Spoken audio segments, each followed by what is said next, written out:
I should start by just saying, Carl, that the natural world is so diverse that we don't even know how many species there are. With plants and animals, there could be up to 10 million species. There are 37,000 different species of spider alone. What do you think of that? It's a lot. It is, isn't it? A lot. But if there's loads of stuff out there that we don't know about, and we don't know what it's doing, is it that important? Is it worth finding them now? Well, yeah. Why? Well, it may give us the key to unlock other mysteries. A spider won't. Well, it might do. A spider won't be unlocking any mysteries. Well, that's what I mean is the police know about the gangsters, but they go, right, we're aware of them, let them get on with it. We'll keep our eye on them. And it's the same in the jungle.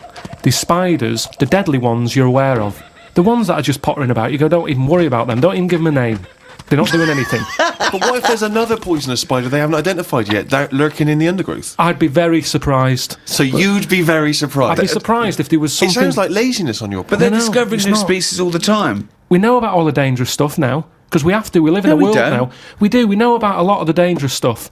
Whenever they find something new now, it's like a new butterfly or... Well, no, look at AIDS. When I was a kid, no one had ever heard of AIDS. Yeah, but that's not a natural thing, is it? That's not like a spider or... What do you mean it's not a natural thing? It's not a natural thing. It's not something that's... AIDS hasn't been, like, living under the soil for millions of years, going, I'll wait till the 1980s and I'll come out and kill a load of people. No, but it is a natural thing. It's a new thing. It's new. Yeah, but loads of animals are new, aren't they?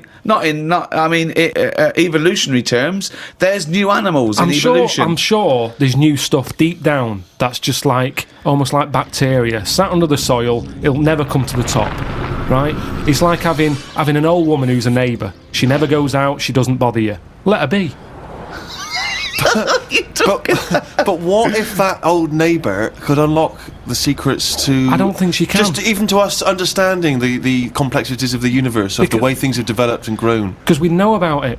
Well, why would we know about it? Because I never understand, why is it you want to stop researching and studying now? Why is it that you're happy to just draw a line under everything else? What if people had said this back in the 19th century? We've done this. I think someone in the 1900s said everything that's going to be invented has been invented. And then look what happened in that century. Yeah, and I've said to you, look at the stuff that is being invented now. The frisbee and stuff like that. It's all stuff that you kind of go, it's all right, it's a good idea, but we don't need it. Yeah, but the frisbee wasn't being worked on by the top brains of our generation. That was some novelty toy that some manufacturer made. Yeah, but it's like, look at the fuss we made over that fella who came up with a Dyson vac. Everyone was like, he's up there with Einstein. Well, he's not. It's a good vac. It cleans up floors well and everything. Who said he's up there with Einstein? His PR people in one of those programmes where they did like great inventions of our time, it was easy early on. You go, Einstein, Newton did this, Archimedes, Dyson. And they started to run out because it is harder to come up with something new now. Because everything that's needed, remember, the things we've invented are things that we sort of go, we could do with that. Inventors don't sit there going, what can I make? Oh, I need a toaster. They've sat there, they've burnt the toast under the grill, and they've gone, I need some sort of device here. Well, somebody, yeah. And what can it do? I'll shake Necessity it like that, is the mother of invention. Yeah. However, there are people who sit around going, where's a loophole in the market? Where's a niche? Well, here's something. About a year ago, I came up with a see-through toaster, so that you can see how much the toast is cooked. Right. I found it about 2 months after that. Someone had done it. Right. So I'd just been beaten to the post.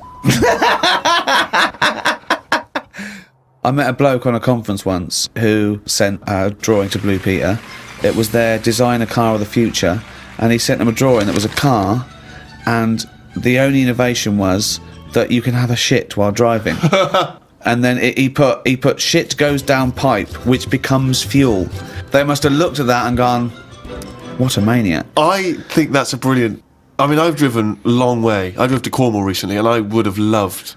But I think he did it when he was about 9, and he must have thought, I'm being driven to school. Oh, I need the toilet. Wouldn't it be good? But why hasn't that been done?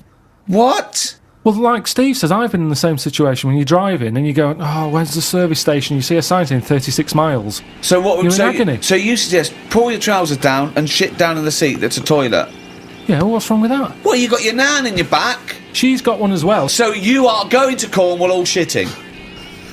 Well, not all the time, but it's more useful to me than a lighter. So also, at Where what do you point wash do your you hands? wash your hands or Yeah. wipe your arse? At what point does that occur? Oh, At the that's end of the journey. Oh, God! So you get in, you have a shit at Deptford, and you wipe your arse at Polperro. Yeah, but like I've said to you, this isn't like just people going, I think I'll have one. Do you need one? Not really, but it's something to do, innit? I'm sick of playing I Spy, I'm having a shit. You have it when you really need one. When you have to pull off a motorway, it's a lot of messing about. It's probably going to be a queue at the toilet. No more queues at toilets. 10 minute break that takes, doesn't it? 10 know, minutes yeah. to 10 pull off, minutes. have a quick shit. Driving along, it's just going on. It's just going on. Don't even know about it. Radio's on, everyone's happy. Doesn't matter.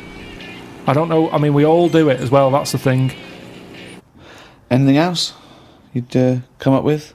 There's so many things. Chocolate fountain, anything like that. I just go, what are these? Who's invented these? Who's okayed this idea? And yet I can't have a shit on the motorway. Think of computers. Yeah, computers are a good thing, and it baffles me as to how they came about. When you think a computer chip is just made out of sand. Now, for someone to come up with that, you go, there must have been some sort of alien involved here. What do you mean? Why do you think that? So I love it. So the frisbee, rubbish. Anything too clever? Well, it wasn't an invention, it was an alien. So there's nothing between frisbee and computer chip. What I'm saying is, it's not even an idea, is it? What do you mean? A computer chip, where's that come from? Oh, it's amazing. Well, it's astounding, yeah. So you think it was an alien? What are you talking about? Great. Because I can't believe that someone would go, right, I want to make something that will hold information and be able to do, I know, let's use some sand, we've got loads of that. You'd go, what, you don't... Well, that's what genius is, though, But isn't Carl, it? there's no alien involved. No, but when I say alien, I don't mean an alien came down here and said, oh, do you want to buy this? There could have been a spaceship crash, right? Right, yeah. And there's all them rumours, isn't there, in that hangar. They've got the spaceship, they take it apart, they go, yeah, wheels, we've got them, yeah, steering wheel. And then they go, hang on, what's this here? And they find the chips, and they break it down, and they find Carl, it's sand. but the fact that sand makes computer chips is not the interesting thing. The interesting thing is how the human being discovered that, what am I talking about, sand makes computer chips, that silicon can have information put on it. But we're made out of oxygen, nitrogen, carbon, do you know what I mean? And hydrogen. Yeah, but that's nature. You see, Yeah. nature is amazing. You can't beat nature, right? No. It comes up with some amazing things. Yeah, but man is nature. Don't forget that we're an animal. We're a brilliant ape. We're actually 98.6% genetically identical to a chimpanzee, Carl. Think of that. We only differ on 1.4% of our genetic makeup. That must be the arse.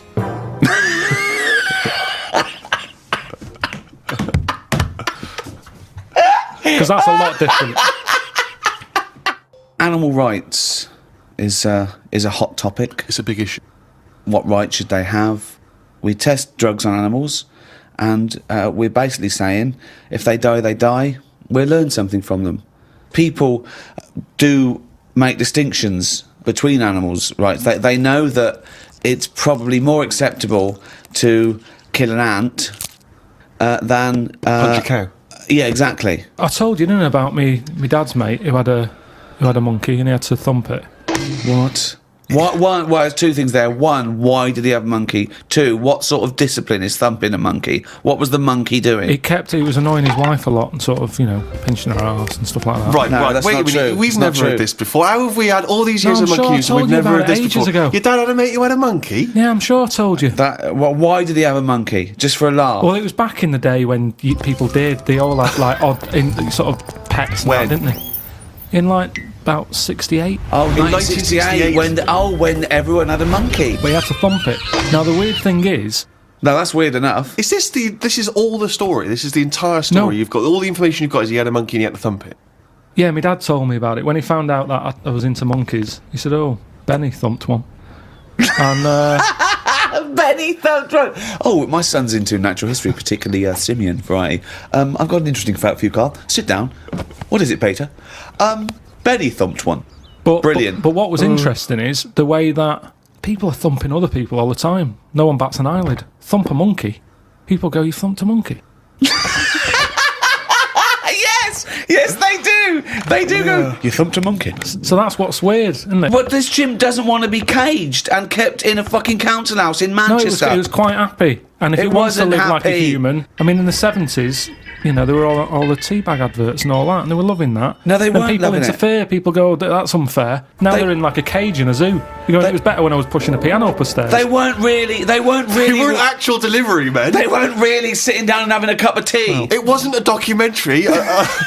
A week in the life of the monkey delivery men. I love that. Chimps in a zoo now going. Okay, now at least we were free. Remember when we used to drive a van And for a we, were, living? and we were on 58 quid a week. Yeah. They're not meant to be kept in a house in Manchester. Cruel to keep a person in a house in Manchester, so it's fucking cruel to keep a monkey.